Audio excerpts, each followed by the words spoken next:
Alright, well, I thought I would make a quick video of how I finally have gotten all the 224 Grendel brass made.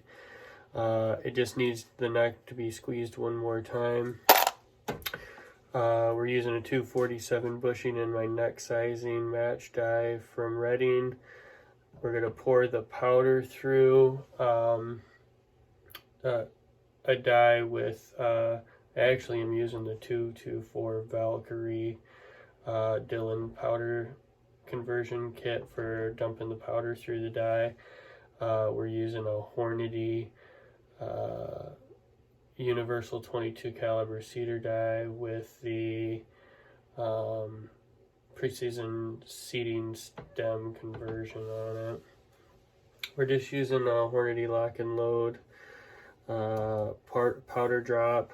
We're using H335 powder. We're using 28 grains of H335, and this is just for a fire forming load. It's probably on the lower side.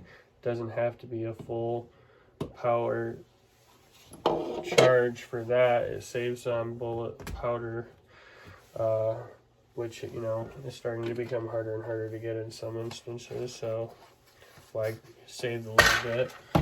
For bullets, I'm just using these Midway Seconds 62 grain bullets.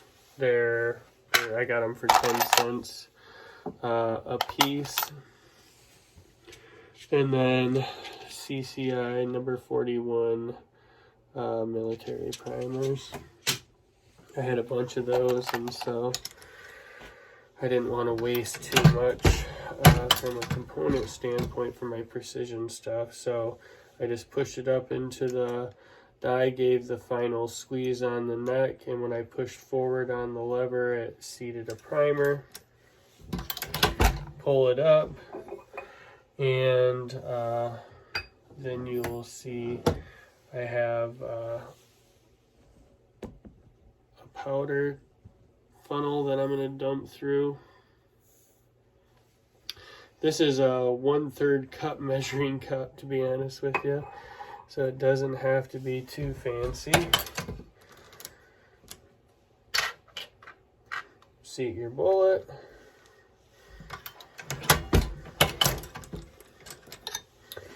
And you have a 224 Grendel for fire forming, so you can see here it's not a complicated process.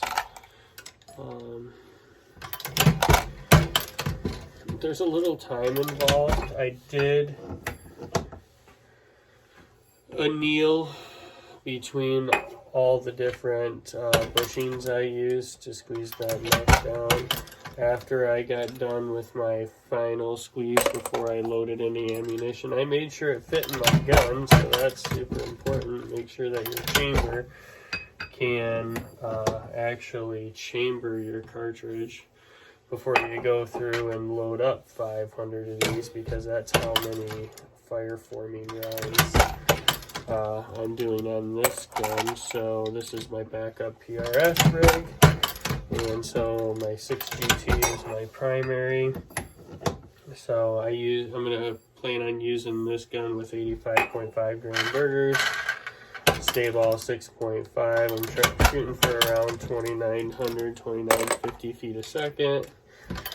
And what I will do with this gun is that if one of my fellow gas gunners' rigs goes down, because that happened at the finale and I felt really bad for a guy, that they will have a gun to finish out the day with.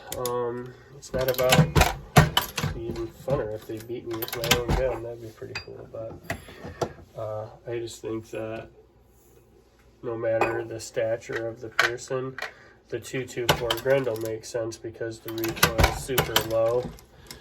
It's not going to be hard on somebody's shoulder, so my 6.5 Creedmoor, maybe somebody just physically can't shoot that gun.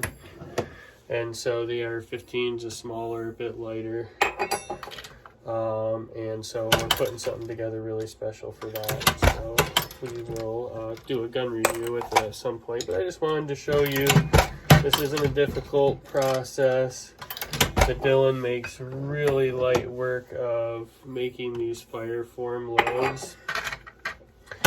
And I used for this plate here is a 6.5 Grendel. And then for the powder drop, like I said, I used the 224 Valkyrie. So I hope some people adopt this cartridge. I think it's really fun.